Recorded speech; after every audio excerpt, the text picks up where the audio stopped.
Gold, trusted gold buyers. మీరు తాకట్టు పెట్టిన బంగారాన్ని విడిపించి ఈ రోజు ఉన్న మార్కెట్ ధరకు కొనబడను.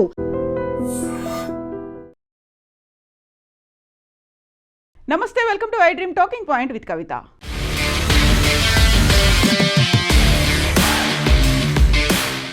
ఇప్పటికే వివిధ రకాల ఆంక్షలు, టారిఫ్ల రూపంలో బాంబులు వేస్తూ వచ్చినటువంటి డొనాల్డ్ ట్రంప్ అమెరికా అధ్యక్షుడు సరికొత్తగా ఇంకొక సంచలనమైనటువంటి ప్రకటన చేశారు. అది కూడా హెల్త్కి సంబంధించి, వీసాల విషయంలో, గ్రీన్ కార్డులకు సంబంధించినటువంటి విషయంలో. ఎవరికైనా క్రానిక్ డిసీజులు ఉన్నాయి, డయాబెటీస్, ఊబకాయం ఉంది, గుండె సంబంధిత వ్యాధులు ఉన్నాయి, మెంటల్ హెల్త్ ఇష్యూస్ ఉన్నాయి, లేకుంటే ఇతర క్రానిక్ డిసీజులు అనేవి ఉన్నాయి అనుకుంటే వారికి వీసా ఇచ్చే విషయంలో కొంచెం కఠినంగా ఉండాలనేటువంటి ఒక నిర్ణయానికి వచ్చారు. డయాబెటీస్, ఊబకాయం, గుండె సమస్యలు ఉంటే అమెరికా వీసా క్యాన్సిల్ అవుతోంది. ఈ దిశగా మార్గదర్శకాలు అనేవి సరికొత్తగా వచ్చాయి. అన్ని ఎంబసీలకి, కాన్సులర్ ఆఫీసులకి కూడా వచ్చాయి. గతంలో స్టూడెంట్ వీసాలకి సంబంధించి అమెరికాకు వెళ్ళాలి అనుకుంటే బ్యాంకులో సర్టెన్ అమౌంట్ ఉన్నట్టుగా స్టేట్మెంట్స్ చూపించాల్సినటువంటి అవసరం ఉంటుంది. అక్కడ ఉన్నటువంటి అమెరికాకు వెళ్ళిన తర్వాత సర్వైవ్ అవ్వడానికి, లేకపోతే అక్కడ వచ్చేటువంటి ఖర్చులని తట్టుకునేటువంటి శక్తి వీరికి ఉందా లేదా ఐడెంటిఫై చేయడానికి బ్యాంకుల్లో ఆ అమౌంట్ చూపించాలి అనేది కంపల్సరీ ఉండింది. ఇప్పుడు దానికి తోడుగా హెల్త్ ప్రాబ్లమ్స్ ఏమైనా ఉన్నాయా, ఒకవేళ అలాంటి క్రానిక్ హెల్త్ ప్రాబ్లమ్స్ ఏమైనా ఉంటే వారంతా అమెరికాకు సంబంధించి ఫైనాన్షియల్గా బర్డెన్ అవుతారు, పబ్లిక్ ఛార్జ్ అవుతారు. కాబట్టి ఆ సమస్యలకి చికిత్స చేయించుకోవడానికి, వైద్య ఖర్చుల నిమిత్తం అంత అమౌంట్ భరించే స్తోమత ఆ ఫ్యామిలీస్కి ఉందా లేదా అనేది కూడా ఇప్పుడు చూడబోతున్నారు. సో ఇప్పటి నుంచి బ్యాంక్ అకౌంట్లో మెయింటైన్ చేసేటప్పుడు, ఆ పర్టికులర్ అమౌంట్ మెయింటైన్ చేసేటప్పుడు హెల్త్కి సంబంధించి కూడా వీళ్ళు బేర్ చేయగలరా లేరా అని చూపించుకునేంత అమౌంట్ కూడా ఉండాలన్నమాట. యాక్చువల్గా ఈ విషయం అనేది అన్ని రకాల ఇమిగ్రెంట్ వీసాలకి వర్తించబోతోంది. B1, B2 కావచ్చు, లేకపోతే అక్కడికి వెళ్తున్నటువంటి పర్మనెంట్ వీసా, గ్రీన్ కార్డు హోల్డర్స్కి కావచ్చు, డిపెండెంట్ వీసాలకు కావచ్చు. ఆల్రెడీ అక్కడ ఫ్యామిలీ మెంబర్స్ ఉన్నారు, ఇక్కడ నుంచి పేరెంట్స్ని తీసుకెళ్తున్నారు అనుకున్నప్పుడు వృద్ధాప్యంలో ఉండేటువంటి సమస్యలు, వీటన్నిటికీ తోడుగా ఇప్పుడు డయాబెటీస్ కావచ్చు, ఊబకాయం కావచ్చు, వీటితో వచ్చేటువంటి ఇతర ప్రాబ్లమ్స్ అనేవి ఉంటాయి. ఎట్ ద సేమ్ టైం గుండె సంబంధిత వ్యాధులు ఉంటాయి. వీటన్నిటినీ అక్కడికి వచ్చిన తర్వాత ఒకవేళ ఏదైనా హెల్త్ ఇష్యూ కనుక వస్తే పబ్లిక్ ఛార్జ్ కింద అవుతుంది, అంటే పబ్లిక్ అమౌంట్ వాటికి పెట్టాల్సి వస్తుంది. అది యుఎస్ ప్రభుత్వానికి ఫైనాన్షియల్గా బర్డెన్ అవుతుంది అనేటువంటి మాటని ఒక సర్క్యులర్ రూపంలో ఎంబసీలకి, కాన్సులర్ ఆఫీసులకు కూడా పంపించారు. దీర్ఘకాలిక వ్యాధులైనటువంటి డయాబెటీస్, ఊబకాయం, హృద్రోగ సమస్యలతో బాధపడే వారికి విదేశీయుల వీసా దరఖాస్తులను తిరస్కరించడానికి వీసా అధికారులు మరింత విస్తృత అధికారాలను దీంతో ఇప్పుడు అందుతున్నాయన్నట్టు. యాక్చువల్గా గతంలోనే చెప్పినట్టుగా ఉన్నటువంటి ఇష్యూస్కి తోడు ఈ హెల్త్ ఇష్యూస్ కనుక వస్తే, ఎందుకంటే వృద్ధాప్యంలో వచ్చేటువంటి డయాబెటీస్తో పాటుగా మిగతా ఊబకాయం, వీటన్నిటితో ఇతర సమస్యలు కూడా ఉంటాయి. చాలా వరకు హెల్త్ డిస్టర్బెన్సెస్ అవుతాయి, లేకపోతే ఒక రకంగా ఎక్స్ట్రీమ్ స్టెప్ వాళ్ళ మరణానికి కూడా దారితీస్తుంది. ఇక్కడ నుంచి వాళ్ళు అక్కడికి వచ్చిన తర్వాత అంత బర్డెన్ మా మీద వేస్తే మేము తట్టుకునే శక్తి మాకు లేదు అనేటువంటి ఒక భావనకు వచ్చింది. యాక్చువల్గా ప్రపంచవ్యాప్తంగా చూస్తే ప్రతి 10 మందిలో ఒకరికి డయాబెటీస్ అనేది ఉంది. ఆ తర్వాత మరణాల్లో ఎక్కువగా నెంబర్ 1 పొజిషన్ అనేది హృద్రోగానికి సంబంధించి ఉంది. ఒకవేళ ఇదే కండిషన్ కనుక అప్లై అవుతే ప్రపంచవ్యాప్తంగా చాలా వరకు వీసాల రిజెక్షనే ఉండే అవకాశం ఉంది. ఇప్పటికే H1B వీసాలకు సంబంధించి $15,000 $1,00,000 పెంచిన తర్వాత గతంలో కూడా యూనివర్సిటీలకు సంబంధించి, లేకుంటే స్టూడెంట్ వీసాతో పాటుగా వాళ్ళ మీద పెట్టినటువంటి ఆంక్షలు, వీటన్నిటికీ తోడుగా యూనివర్సిటీలకు వెళ్ళే వారి సంఖ్య తగ్గింది అనే మాట వినిపించింది. ఆ తర్వాత H1B వీసా ఇచ్చి ఉద్యోగుల్ని అక్కడికి పిలిపించుకోవాలి అనుకునేవారు కూడా మరొకసారి ఆలోచించుకునే పరిస్థితులు వచ్చాయి. దీంతో పాటుగా ఒకవేళ అక్కడ ఉన్నటువంటి సంస్థలు కావచ్చు, ఎంప్లాయర్స్ కావచ్చు, ఇతర దేశాల నుంచి, అందులోనూ పర్టికులర్గా భారతదేశం నుంచి ఎవరినైనా పిలిపించుకున్నారు, ఎంప్లాయీస్ని పిలిపించుకున్నారు అంటే వాళ్ళకి ఇచ్చే శాలరీలో 25% కోత ఉంటుంది. ఆ 25%ని పన్ను రూపంలో చెల్లించాల్సి ఉంటుంది. ఇలాంటి సరికొత్త ఆంక్షలు, కండిషన్స్ ఇవన్నీ పెట్టినప్పుడు ఈ సరికొత్తగా వచ్చినటువంటి హెల్త్ రెగ్యులేషన్ అనేది, ఈ మార్గదర్శనం అనేది అన్ని ఎంబసీలకి, కాన్సులర్ కార్యాలయాలకు వెళ్ళాయి. సాధారణంగా ఇప్పటిదాకా అయితే ఏవైనా వాళ్ళకి అంటువ్యాధులు ఉన్నాయా అనేది చూసేవాళ్ళు, ట్యూబర్క్యులోసిస్ ఉందా, టీబీ ఉందా అనేది మాత్రం అందులో మెన్షన్ చేసేవాళ్ళు. దీంతో పాటుగా వాళ్ళకి ఏదైనా మెంటల్ హెల్త్ ఇష్యూస్ ఉన్నాయా అనేది చూసేవాళ్ళు. రెగ్యులర్గా వాళ్ళు తీసుకోవాల్సినటువంటి వ్యాక్సిన్స్ అన్నీ తీసుకున్నారా లేదా, ఇది మాత్రం కంపల్సరీగా వీసా అప్లికేషన్ ఫామ్లో మెన్షన్ చేసి ఉంటుంది. బట్ ఈ సరికొత్త మార్గదర్శకాలు అమల్లోకి వచ్చిన తర్వాత ఈ పరిధిని ఇంకాస్త పెంచారు, విస్తృతం చేశారు. దీంతో దీర్ఘకాలికంగా ఉన్నటువంటి రోగాలని ఇందులో చేర్చడం వల్ల వైద్య చరిత్ర మీద అక్కడున్నటువంటి అధికారులు దృష్టి సారించాల్సినటువంటి పరిస్థితులు ఏర్పడ్డాయి. యాక్చువల్గా అక్కడ ఉన్నటువంటి ఎంబసీలో, కాన్సులర్ ఆఫీసుల్లో వీసా దరఖాస్తుదారుల నుంచి అడిగేటువంటి క్వశ్చన్స్తో పాటుగా హెల్త్ ఇష్యూస్ గురించి కూడా అడుగుతున్నారంటే వాళ్ళు పర్టికులర్గా మెడికల్ ఫీల్డ్కి చెందిన వాళ్ళు అయి ఉంటారా, లేకపోతే సాధారణమైనటువంటి ఉద్యోగులకి హెల్త్ హిస్టరీ గురించి అడిగితే వారికి అర్థం చేసుకోకపోవచ్చు, లేకపోతే ఒకవేళ ఏ చిన్న హెల్త్ ఇష్యూ ఉందన్నా కానీ దాన్ని రిజెక్ట్ చేసే అవకాశం ఉంది కదా అనేది.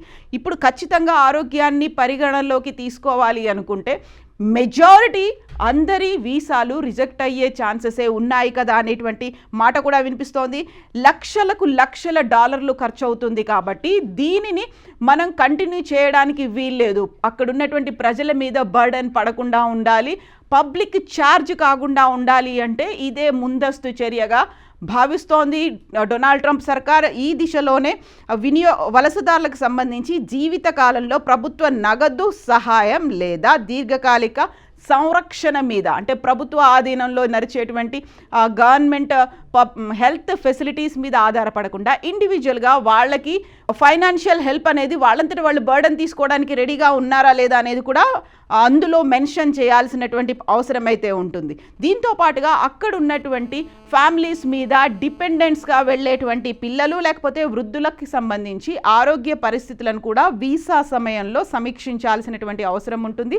వారి సంరక్షణకు అయ్యేటువంటి అవసరాలు, వారికి అయ్యేటువంటి ఖర్చును దరఖాస్తుదారుడు ఉద్యోగంలో నిలకడగా కొనసాగగలుగుతున్నాడా లేదా, స్టేబుల్గా ఉంటుందా వాళ్ళ ఉద్యోగం, వాళ్ళకు వచ్చేటువంటి శాలరీ ఎంత ఉంది, అక్కడ ఉన్నటువంటి ఫ్యామిలీతో పాటుగా సరికొత్తగా వచ్చేటువంటి డిపెండెంట్లకి అవసరాలు, అందులోనూ ఆరోగ్యానికి సంబంధించి అయ్యేటువంటి ఖర్చు మీద ఎంత పడుతుంది అనే దాంతో పాటుగా వీటన్నిటికీ సంబంధించి అంచనాలను కూడా ముందే తీసుకొని చేయాల్సినటువంటి అవసరం అయితే ఉంది.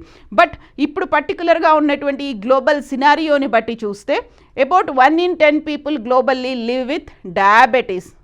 ప్రతి 10 మందిలో ఒకరికి డయాబెటీస్ అనేది ఉంది. అండ్ కార్డియోవాస్కులర్ డిసీజెస్ చాలా ఎక్కువగా ఉన్నాయి, అవే మరణాలకి కారణమవుతున్నాయి. కాబట్టి వీటన్నిటిని ఎవరు ఎలా పట్టించుకొని చూస్తారో అక్కడ ఉన్నటువంటి కాన్సులర్ ఆఫీసుల్లో వారికి వైద్య రంగానికి సంబంధించి కూడా అవగాహన ఉంటుందా అనేది ఉంది. దీనికి సంబంధించి సరికొత్త మార్గదర్శకాలని అక్కడున్నటువంటి అమెరికన్ ఎంబసీస్ని వరల్డ్ వైడ్గా, స్టేట్ డిపార్ట్మెంట్ అయితే అమెరికన్ ఎంబసీస్కి వరల్డ్ వైడ్గా అందజేసింది. అట్ ద సేమ్ టైం ఈ ఇన్ఫర్మేషన్ KFF హెల్త్ న్యూస్ అనే దాంట్లో కూడా ప్రచురితమైంది. తీసుకునేటువంటి గైడ్ లైన్స్ని, ఆ తర్వాత వీసా అప్లికెంట్స్కి సంబంధించి ప్రైమరీగా ఎలాంటి డూస్ అండ్ డోంట్స్ ఉన్నాయి అందులో మెన్షన్ చేసేటువంటి వాటితో పాటుగా దీన్ని కూడా యాడ్ చేస్తున్నారు. కాబట్టి ఇప్పుడు మోర్ కన్సర్న్ అనేది అయితే ఉంది.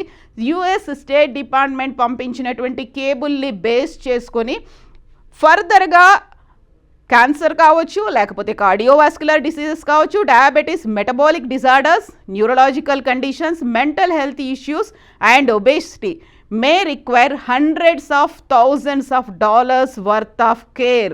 సో అంత తీవ్ర స్థాయిలో ఖర్చు పెట్టాల్సి వస్తుంది, $100,000 ఖర్చు పెట్టాల్సిన అవసరం ఉంటుంది. కాబట్టి వాటన్నిటిని మేము బేర్ చేసే పరిస్థితుల్లో లేము. The guidance said that such people could become a public charge, potential drain on US resources because of their health issues or age.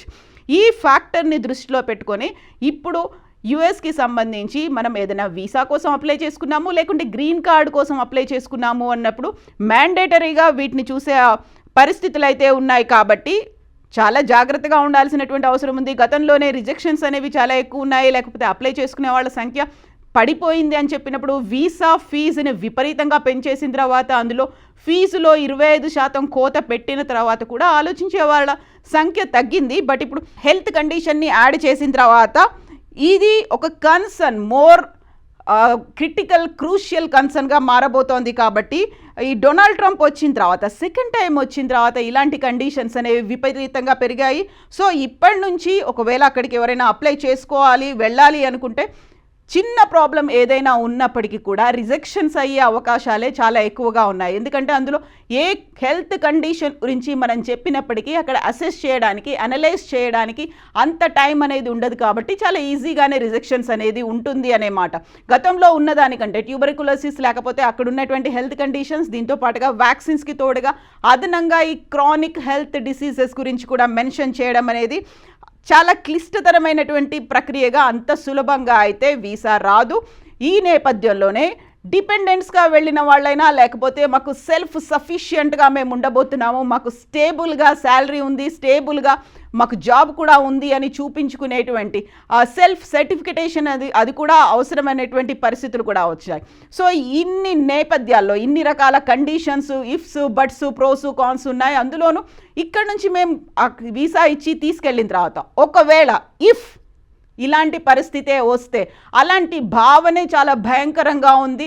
If ఎవరికైనా ఎలాంటి సమస్యలైనా రావచ్చు, ఎప్పుడైనా ఏమైనా జరగవచ్చు. బట్ వీసా సమయంలోనే ఆ పరిస్థితి ఇఫ్ అనే కండిషన్ని యాడ్ చేయడం వల్ల అది సైకలాజికల్గా మరింత డిప్రెషన్కి దారితీస్తుంది, లేకుంటే మెంటల్గా డౌన్ అయ్యేలాంటి పరిస్థితి వస్తుంది. కాబట్టి ఆ కండిషన్ని తీసేయాలి. అక్కడే డిస్క్రిమినేషన్ అనేది స్టార్ట్ అవుతుంది. అక్కడ ఎంత విచక్షణతో ఆలోచించినప్పటికీ అది అమానవీయంగా ఉంది అనేటువంటి వాదనలు కూడా వినిపిస్తున్నాయి. ప్రతి ఒక్కరికి సమస్యలు ఉంటాయనుకున్నప్పుడు కేవలం వీసా విషయంలో, అందులోనూ అమెరికాకు వెళ్ళేటువంటి వీసాకి సంబంధించి ఇన్ని కండిషన్స్ ఎందుకు పెట్టాలి అనేటువంటి వాదన కూడా వినిపిస్తోంది. సో కొంచెం మానవతా దృక్పథం, కొంచెం హ్యూమన్ టచ్, కన్సర్న్ అనేది చూపించాలి కదా అనేటువంటి వాదనలు ఇప్పుడైతే ఎక్కువగా వినిపిస్తున్నాయి. అదే అభిప్రాయాన్ని కూడా వ్యక్తం చేస్తున్నప్పటికీ కన్ఫర్మ్డ్గా అయితే ఉన్నారు. దెన్ వాట్ అబౌట్ స్టూడెంట్ వీసాలకు కూడా దీన్ని అప్లై చేస్తారా? అది ఇంకా ఇప్పటికీ తెలియనప్పటికీ ఇమిగ్రెంట్ వీసాలకు సంబంధించి, గ్రీన్ కార్డుకి సంబంధించి అయితే ఈ కండిషన్ ఇప్పుడు ఉంది. సో సరికొత్తగా వచ్చినటువంటి ఈ వీసా కండిషన్, హెల్త్ కన్సర్న్స్ గురించి ఒక మార్గదర్శకాలు జారీ చేయడం మీద మీరేమనుకుంటున్నారో కామెంట్స్ రూపంలో తెలియచేయండి. నిజంగా ప్రస్తుతం ఉన్నటువంటి సమాజం దేనికి ప్రయారిటీ ఇస్తుంది? ఆర్థిక సంబంధాల చుట్టూ మాత్రమే తిరుగుతుంది. మళ్ళీ ఎన్నికలంగానే చాలా విరక్తి కలుగుతాను.